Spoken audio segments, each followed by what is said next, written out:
반갑습니다. 오늘은 기독교 주요 키워드 공부 네 번째 시간입니다.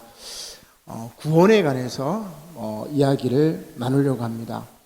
우리가 이제 구원받기 위해서 또 신앙생활을 하고 또 예수를 믿고 구원이라는 것이 가장 중요한 그러한 우리 신앙의 이제 목표가 되기도 하는데, 자, 그러면 성경에서 말하는 구원은 무엇인지, 또 예수님께서 말씀하셨던 구원은 무엇인지, 그리고 지금 우리가 알고 있는 십자가 대속의 죽음이라는 것, 속죄론이라는 것, 이것이 어떤 의미인지 우리가 성경을 이렇게 찾아보고 한번 이렇게 봐야 되는데, 그냥 우리가 그냥 이렇게 통상적으로 그냥 알고 있는 거, 이런 식으로 우리가 그냥 이렇게 대충 설렁설렁 믿고 이렇게 하는 것 같아요. 그래서 오늘 이제 구원에 관해서 조금 이제 본격적으로 말씀을 찾아서 한번 잘 보도록 그렇게 하죠.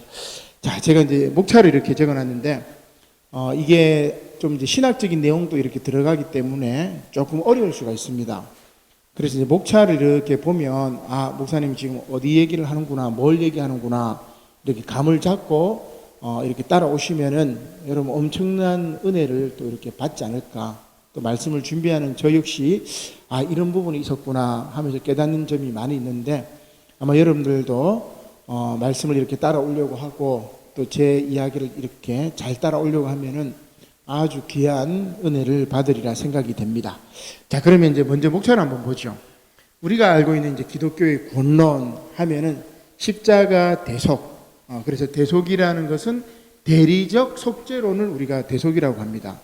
누가 내 대신 나를 대리해서 나의 죄를 지켜줬구나. 이게 이제 구약에 나오는 어린 양, 그죠? 어린 양, 희생양에 대한 의미들을 굉장히 많이 우리가 갖고 있기 때문에 그렇습니다. 유월절 어린 양도 마찬가지고, 또 이사야가 이야기했던 나의 죄짐을 짊어지고 가는 그런 분으로서 이제 예수님을 이야기하고 있는데, 우리가 가장 잘 알고 있는 기독교의 구원론은 대리적 속죄론, 대속론이라고 할 수가 있습니다. 자, 그러면 대리적 속죄론이니까 예수님이 내 때문에 돌아가셨구나. 그러면 예수님의 죽음은 정말 도대체 뭐냐? 그죠? 예수님의 죽음에 대한 이야기를 우리가 다시 한번 고민을 해봐야 되겠고, 그 다음에 그러면 예수님이 말씀하셨던 구원론은 뭐냐? 예수님께서 내가 십자가에 못 박혀 죽을 테니까 너희들이 나를 믿으면 구원받는다. 예수님이 그렇게 말씀하셨을까? 우리가 한번 봐야 되겠죠. 그러나 예수님은 이제 그런 이야기를 한 적은 없어, 어떻게 보면. 그죠? 산상수훈이라든지 귀신 축출이라든지, 그 다음에 죄와 악의 권세에 대한 승리라든지, 죽음과 지옥의 권세에서 승리한다라든지, 예수님이 말씀하셨던 것은 그런 구원관입니다. 본인의 십자가, 예수님 자신의 십자가 구원, 이걸 얘기한 적은 없어요. 그 얘기를 누가 했느냐? 바로 바울의 구원론입니다. 바울이 이제 그렇게 예수님을 해석을 하고, 우리는 그 바울의 신학적인 입장을 받아들여가지고 대속론을 우리가 지금 이제 믿고 있는 거죠. 이게 뭐 틀렸다, 잘못됐다 이런 얘기가 아니고, 신학적인 흐름을 보면, 성경의 흐름을 보면, 복음서에서 예수님은 그런 이야기를 하진 않았는데, 바울 서신, 특히 로마서에 보면은 그게 많이 나와 있어요. 그래서 이제 이게 발전하는 거죠. 어떻게 보면 구원관이 이렇게 발전한다고 이렇게 보면 돼요. 자, 그러면 우리가 결론은 십자가 구원의 진정한 의미가 무엇이냐? 오늘 이제 고린도전서 1장 18절 말씀을 가지고 다시 한번 결론을 이렇게 맺으려고 합니다. 자, 그러면 첫 번째, 기독교의 구원론은 대리적 속죄론, 대속론이라고 이야기를 하는데, 이것은 바울의 신학적인 입장이라고 할 수가 있습니다. 어떻게 보면 예수님의 삶은 별 의미가 없고, 예수님의 십자가 죽음만이 구원으로서 의미가 있기 때문에 예수님의 생에 있어서 죽음이 중요하지 예수님의 삶은 중요하지 않아. 무의식적으로 우리는 그렇게 생각해요. 예수님이 우리에게 필요한 것은 예수님의 십자가 죽음이지 예수님의 삶은 아니야. 왜냐하면 구원에 관계된 것은 예수 그리스도의 십자가 죽음, 보혈의 피, 이것 때문이지 예수님이 뭐 어떻게 살았든지 크게 중요하지 않아. 이게 은연중에 우리에게 있는 겁니다. 자, 그래서 예수님의 생애에 있어서 중요한 것은 죽음이고, 그 죽음이라는 것은 대속적인 죽음, 나의 죄를 대신해서 돌아가셨기 때문에 대리적인 죽음, 대리적 속죄론, 대속론이 중요하고, 우리는 계속해서 그것만 생각합니다. 자, 그런데 이제 서양의 역사를 이렇게 보면은, 서양 역사에 이제 근대 계몽주의가 이렇게 나타나요. 근대 이제 계몽주의가 나타나는데, 계몽주의는 깨는 겁니다, 그죠? 계몽하는 거니까 막 이렇게 사람들이 머리가 깨어나고 생각이 깨어나고 이렇게 하면서 인간의 삶도 이제 돌이켜 보는 거예요. 우리가 중세의 미몽에 빠져가지고 노예적인 삶을 살았다면 이제 정말 자유로운 인간으로 어떻게 살아야 되느냐, 인간으로서 우리가 어떻게 살아야 되느냐, 막 그런 고민을 하는 거예요. 그러면서 예수님의 십자가 죽음의 대속적인 죽음만 중요한 것이 아니고 예수님께서 어떻게 살으셨나, 그걸 이제 보게 되는 겁니다. 예수님께서 어떻게 사셨느냐, 예수님께서 어떻게 사셨느냐, 예수님의 삶이 중요해졌고, 그리고 이 근대 계몽주의 시대 때 구원이라는 것을 이렇게 방향을 바꿉니다. 죽음보다는 지금 참된 인간성을 회복하는 것이 구원의 모습이 아니냐, 그죠? 그 다음에 인간의 본래적인 실존을 회복하는 것이 구원이 아니냐, 이렇게 근대 서양 사람들은 생각을 합니다. 그러면서 예수님의 죽음도 물론 중요하지만 예수님께서 하늘나라를 전파하시고 그 다음에 귀신을 축출하시고 마귀를 내어 쫓으시고 병 고친 사람들을 고치셨던 그 현세적인 구원에 대해서 조명을 하면서 구원이라는 게 십자가 죽음을 통한 대속적인 구원도 있지만 지금 이 땅에서 고통받는 사람들이 회복을 육신의 질병에 빠진 사람이 회복하고 그 다음에 고통에 빠진 사람이 절망에서 이기고, 이런 것들도 구원의 모습으로 이렇게 바라보게 됩니다. 그래서 죽음도 중요하지만 예수님의 십자가 죽음도 중요하지만 예수님의 삶을 통해서 지금 인간의 현실을 바라보았다, 그 이야기입니다. 특별히 이제 밀양이라는 영화가 있습니다. 밀양이라는 영화가 있는데 이창동 감독 그 밀양이라는 영화에 보면은 우리가 이제 속죄론에 대해서 엄청나게 저 역시 이렇게 굉장히 충격을 받았던 이제 그런 이제 영화인데, 속죄 신앙의 무게가 우리 한국인들은 아주 큽니다. 누가 내 대신 죽었구나, 누가 나의 죄를 대신해 가지고 누가 이렇게 희생당했어. 그러면은 이제 막 그걸 가지고 믿으세요, 막 믿으세요 이렇게 하면서 그럼 막 감격스러워지고 막 그렇게 하는데, 이 속죄론에 대해서 이제 밀양이라는 영화가 큰 물음을 던집니다. 자, 어떤 물음을 던지느냐? 여러분, 밀양이라는 영화를 이제 보셨는지 모르겠지만 그 내용은 이렇습니다. 주인공 이름이 신혜, 우리 전도연 씨인데 믿을 신자에 사랑의 자가 들어가요. 기독교적인 이름이죠, 신혜. 남편을 잃고 이제 남편의 고향인 밀양으로, 이제 서울에서 밀양으로 쭉 갑니다. 밀양으로 이제 가서 그곳에서 제2의 인생을 살려고 해요. 아들이 하나입니다. 아들이 하나고 이제 밀양에서 쭉 사는데 어느 날 갑자기 아들이 집에 오지 않는 거예요.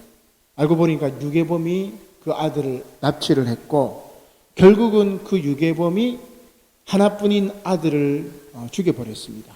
기가 막히죠. 유괴범이 아들을 죽여버립니다. 그러자 주인공 신혜는 삶의 의미를 상실하고 막 고통에 막 몸부림칩니다. 막 이렇게 사람이 버벅 떨면서 막 헛구역질을 막 하고, 얼마나 고통스럽겠습니까, 그죠? 하나뿐인 아들을 또 잃어버렸어요. 남편도 이제 죽고 없는데 하나뿐인 아들 의지하고 밀양에 와서 좀 이제 다시 살려고 하는데 그 아들도 유괴범이 납치해가지고 죽여버린 거예요. 얼마나 고통스럽겠습니까? 나중에 이제 그 유괴범은 잡힙니다. 그렇게 고통스러운 가운데 시내가 이렇게 길을 가다가 막 찬송 소리가 나오고 교회에서 이제 부흥회를 하는 겁니다. 그래서 이 시내가 그 교회 부흥회하는데 이렇게 들어가요. 부흥회 막 찬송하고 이렇게 하는데 갑자기 찬송하고 막 이렇게 하다가 막 속에서 복받쳐 올라와가지고 막 고함을 지르면서 막 이제 기도하겠죠. 우리로 보면 이제 기도 막 통성기도 하는 것처럼 고통을 막 울부짖고 막 내질러 버려요. 그 다음에 헛구역질도 멈춰지고 그리고 마음속에 막 증오가 있었는데 평안해진 거예요. 우리를 치면 뭐예요? 은혜 받은 겁니다. 그죠? 성령 충만함을 받은 겁니다. 자, 여기까지 이렇게 됐으면 참 우리 기독교의 구원이 정말 원수도 사랑하라는 예수님 말씀처럼 이 시내가 정말 말 그대로 믿음과 사랑으로 거듭났다. 이렇게 이제 볼 수 있잖아요. 그죠?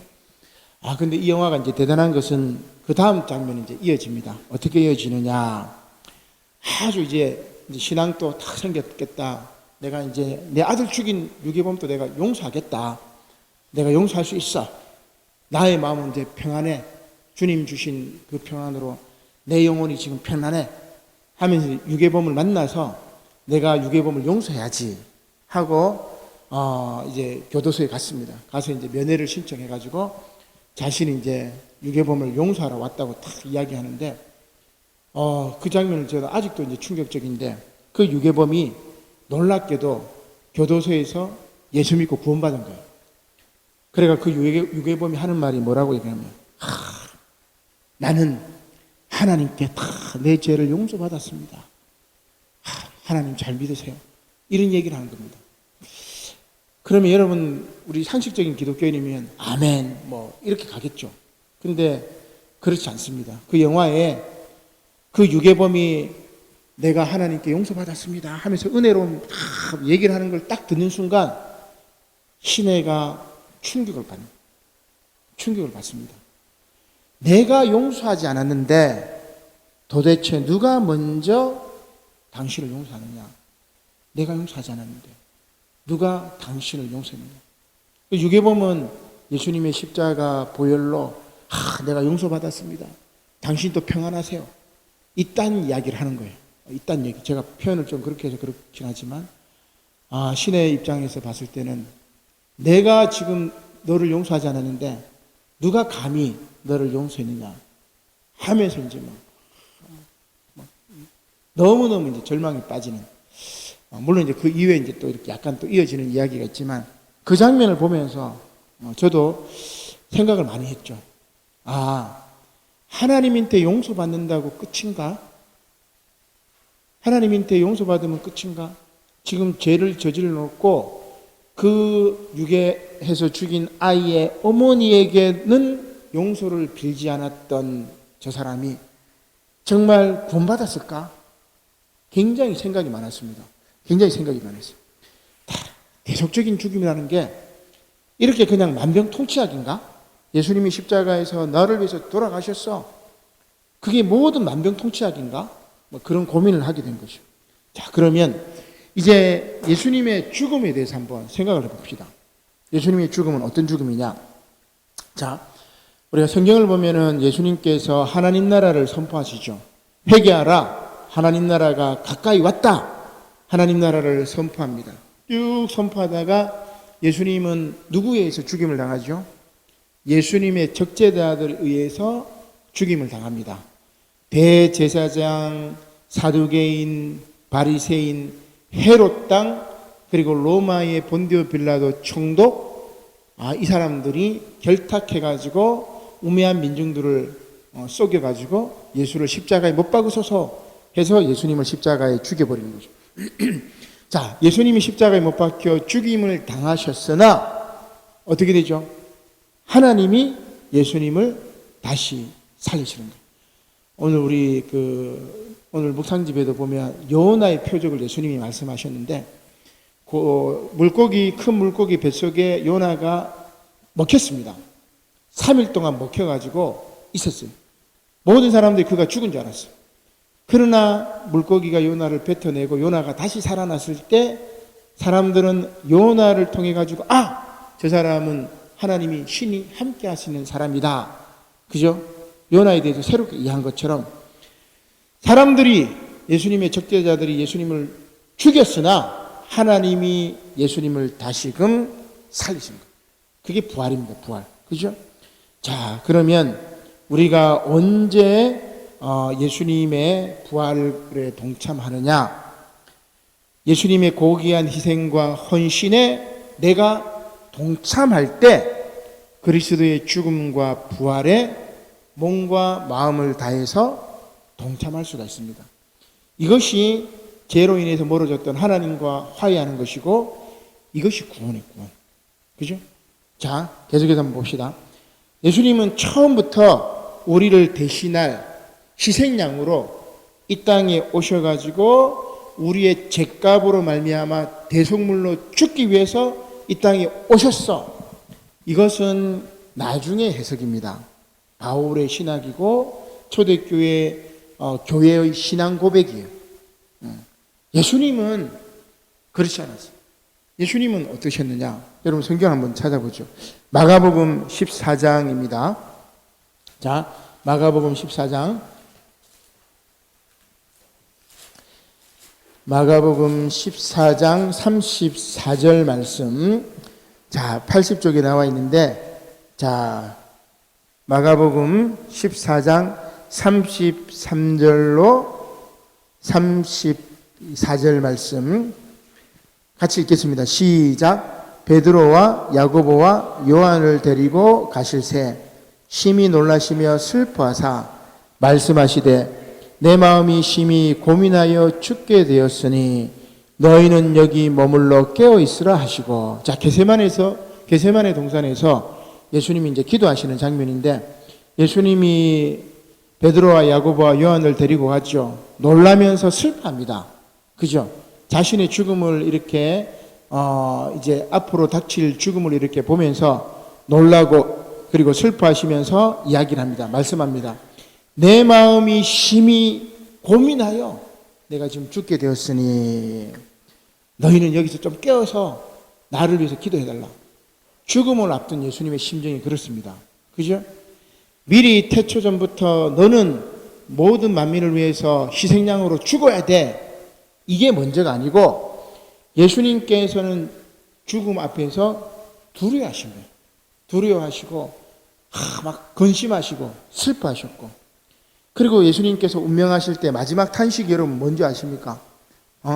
마가복음 15장 34절이죠. 한 장 넘겨보면 자, 마가복음 15장 34절 말씀.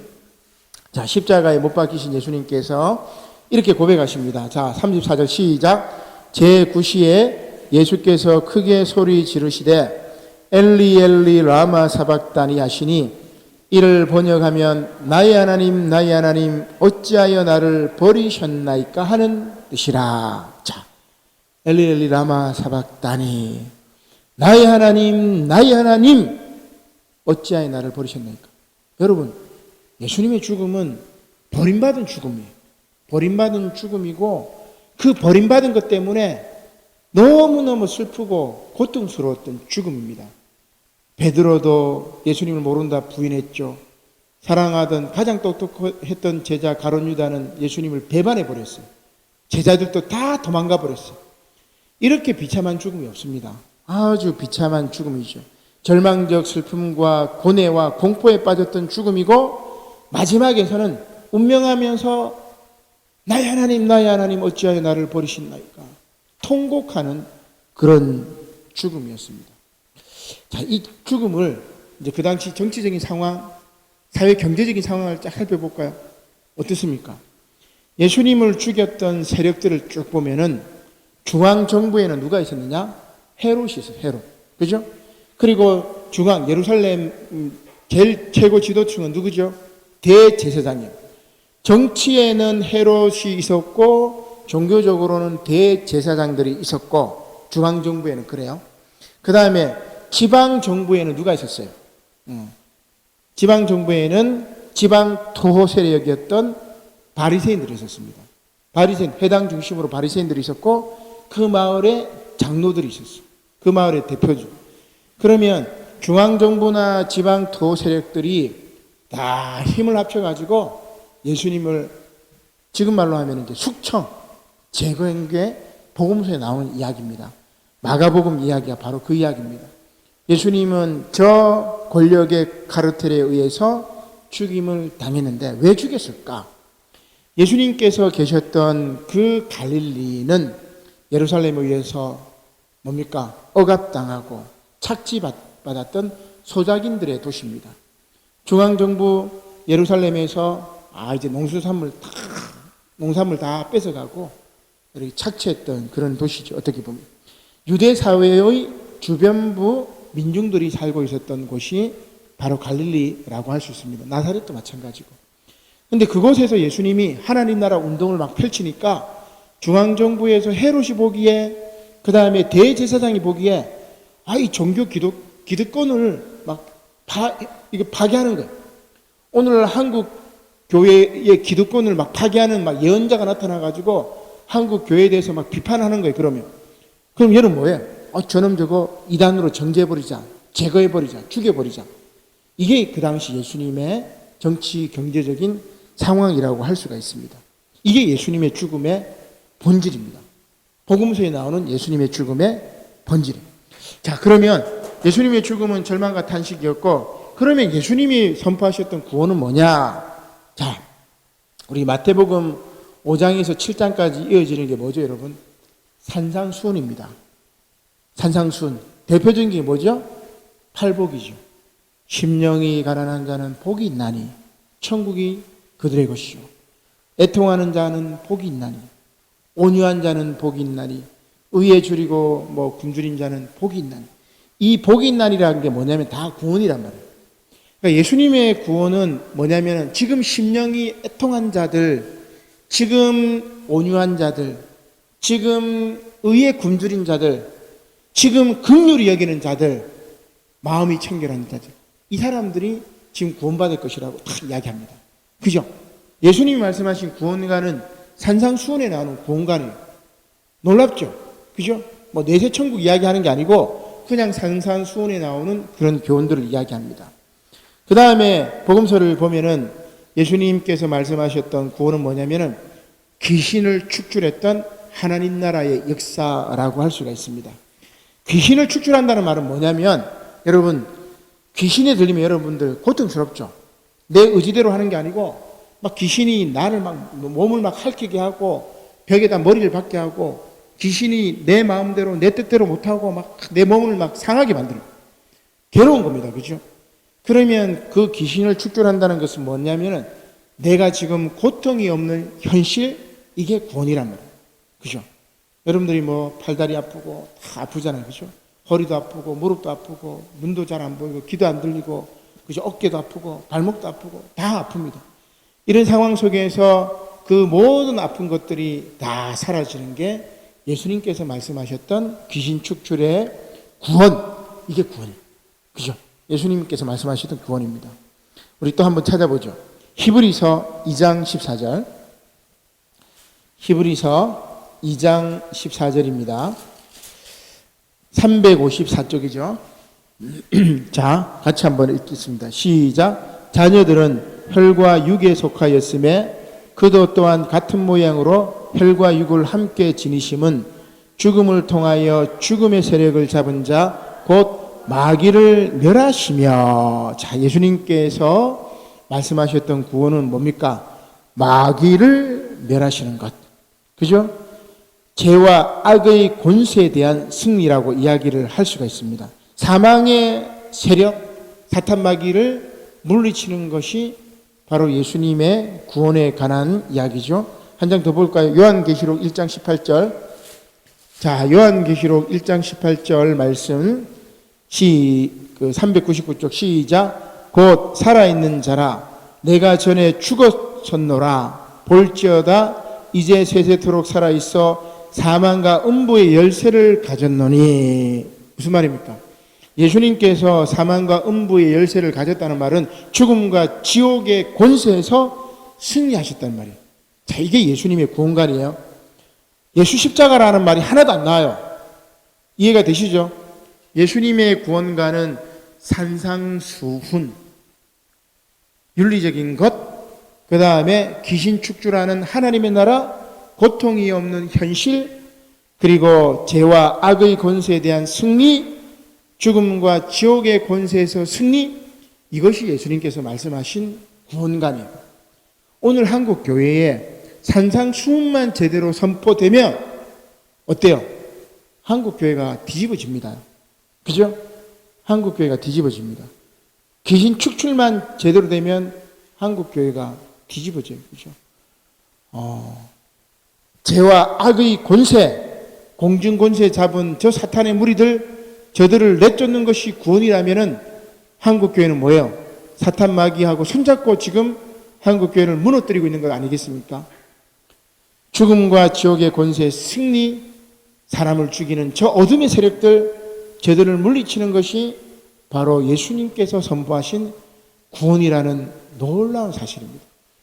복음서에 나오는, 요한계시록에 나오는, 히브리서에 나오는 이 구원관들을 다 내어 평겨쳐버리고, 예수님이 나를 대신해서 죽으셔서 고마워, 이 구원관만으로 이렇게 한국교회가 쪼그라들어버려가지고 신앙생활이 정말 뭐예요? 아주 속 좁은 신앙인들로 변질되었다고 볼 수가 있겠죠. 자, 그러면 우리가 이제 알고 있는 십자가 구원은 뭐냐? 바로 바울의 구원관입니다. 바울이 이제 그렇게 예수님을 이제 그렇게 해석을 하는 거죠. 바울이. 저는 이제 뭐 바울을 아주 이제 좋게 보고 바울 신학을 다시금 새롭게 이 땅에 맞게끔, 이 시대에 맞게끔 새로 해석하는 이제 그런 정치 철학자들의 그 글들을 이제 많이 읽는데, 아무튼 이제 바울이 예수님의 죽음을 어떻게 해석하느냐? 로마서 말씀을 한번 보죠. 자, 로마서 말씀을 한번 보면은 로마서 3장 21절 말씀. 자, 242쪽입니다. 로마서 3장 21절 말씀, 3장 25절 말씀입니다. 자, 3장 25절 말씀 한번 같이 읽어보도록 하겠습니다. 시작.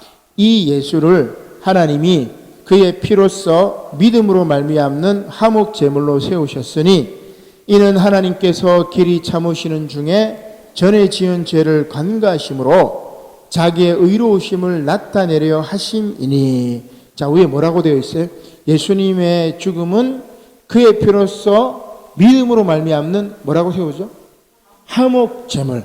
예수님의 십자가 죽음은 우리를 구원하기 위한 화목 제물이야. 자, 예수님께서 말씀하셨던 구원관은 산상수훈이나 귀신축술이나 하나님 나라지요. 예수님이 말씀하셨던 구원관이 그거예요. 그러나 바울은 그 예수님의 죽음에 초점을 맞춰가지고 예수님의 죽음은 하나님과 우리 사이에 갈라진 것을 화목 제물로 죽으심으로 말미암아 우리가 하나님과 화해한 겁니다. 이렇게 바울이 해석한 겁니다. 그죠? 이것도 성경이기 때문에 이 말이 틀린 게 아니에요. 그죠? 맞는 이야기입니다. 해석이 다를 뿐.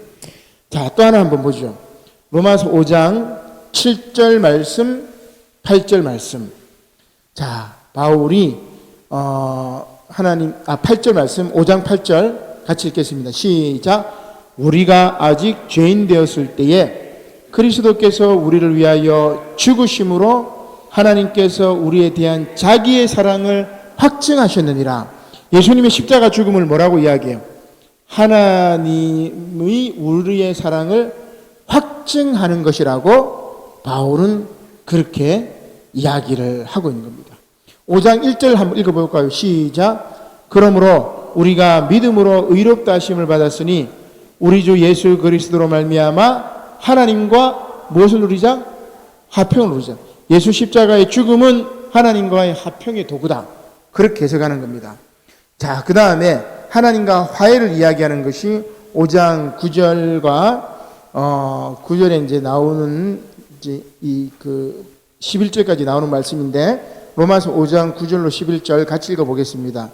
5장 10절만 읽어보겠습니다. 시작. 곧 우리가 원수 되었을 때에 그의 아들의 죽으심으로 말미암아 하나님과 화목하게 되었은즉. 아멘. 거기까지. 예수 십자가의 죽음은 뭐죠? 하나님과 우리를 뭐하게 하는 거? 화목하게 하는 거. 자, 바울의 이제 생각이 딱 눈에 보이죠? 예수님의 구원관하고 바울의 구원관이 여러분 이제 머릿속에 차이가 보이죠? 그죠? 바울은 로마서를 통해 가지고 예수님의 십자가 죽음이 우리를 속죄 제물이다. 하나님과 평화를 이루는 거야. 하나님과 화해하는 거야. 그것이 바로 십자가 구원이라고 바울이 그렇게 이야기합니다. 속죄 제물. 그러면 오늘 한국 교회는 뭐가 강조된 거죠? 뭐가 강조된 거죠? 바로 바울이 말했던 대리적 속죄론, 대속적 죽음, 예수님은 우리의 죄를 위해서 희생하셨던 희생양, 속죄 제물, 이 바울 신학이 다 이야기를 하고 그러면 틀린 건 아니에요. 그죠? 바울이 말했기 때문에 여러분 이게 또 성경에 나왔기 때문에 맞는 얘기입니다. 그러면 방금 제가 말씀드렸던 3번 예수님의 구원론은 맞아요? 틀려요?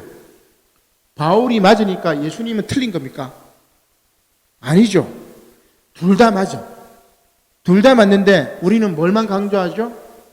바울의 구원관만 강조해.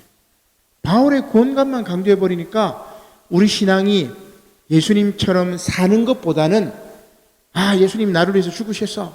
그거 내가 아멘하고 믿어. 내 마음속의 천국만 이야기하는 거야.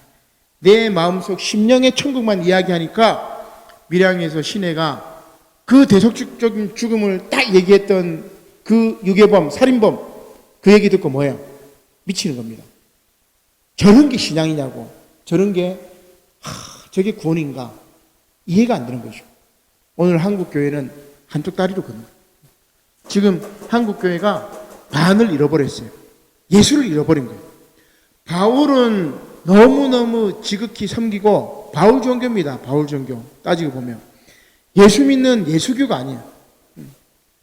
기독교가 아닙니다. 그죠? 한국 바울 그런 겁니다. 바울 장로교, 바울 틀린 건 아니에요. 그죠? 바울을 믿는다고 바울이 이야기한 거 이걸 믿는다고 틀린 건 아니지만 이것만 믿으니까 예수의 구원론, 산상수훈과 귀신 축출과 지금 이 땅에 현재 임하는 하나님 나라의 구원을 놓쳐버린 것이다. 그렇게 이야기를 할 수가 있는 거죠.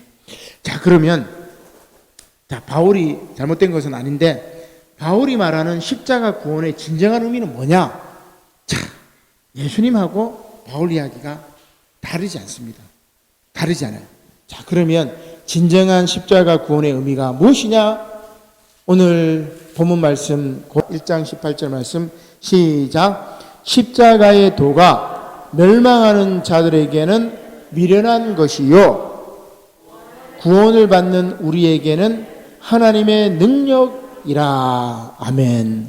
자, 십자가를 멸망하는 자들에게는 미련한 것이다. 그리고 구원을 얻는 우리에게는 하나님의 능력이 됨이라. 그렇게 이야기를 하는데 그 23절 말씀도 한번 볼까요? 23절 말씀. 자, 시작. 우리는 십자가에 못 박힌 그리스도를 전하니 유대인에게는 꺼리끼는 것이요 이방인에게는 미련한 것이로되. 자, 십자가 구원, 십자가에 대한 의미를 십자가 구원의 의미를 이제 얘기를 하는데 바울이 우리에게는 하나님의 능력이 된다고 이야기를 하죠. 멸망하는 자들에게는 미련한 것이라고 얘기해요. 십자가의 도가. 그리고 유대인들에게는 뭐가 된다고 그러죠? 거리끼는 것이 되고 그 다음에 이방인들에게는 십자가가 뭐라고 그러죠? 미련한 거라고 이야기합니다. 자, 십자가 대속의 죽음은 미련한 거고 그리고 거리끼는 게 거리끼는 거. 우리 이제 스캔들 이런 얘기를 하는데 왜 그럴까? 왜 십자가가 미련한 것이고 왜 십자가가 꺼리끼는 걸까? 꺼리낀다는 것은 좀 하기 싫어하는 거예요. 그죠? 우리 뭐 하자면은 탐탁지 않아가지고 꺼리끼잖아. 그죠? 그게 꺼리낀다고 그래요. 그리고 어리석은 거니까 미련한 거로 얘기합니다. 십자가 죽음이라는 게. 자, 왜 그러느냐? 자, 십자가 신앙이라는 건 이겁니다. 예수님과 같은 내 주변의 희생자들과 실제적으로 만나는 것이 바로 십자가 구원의 의미예요. 자, 다시 한번. 예수님과 같이 십자가에 매달려 죽었던, 정말 죽기 싫었는데, 죽기 싫어가지고 절망과 탄식을 했었는데, 그렇게 죽임을 당했던 사람들과 함께 하는 것. 이게 십자가 신앙의 의미입니다. 바울은 그 십자가의 신앙의 의미를 알았기 때문에 바울이 뭐예요? 목숨을 걸고 3차, 4차 전도여행까지 간 거예요. 자, 다르게 말하면 이렇습니다.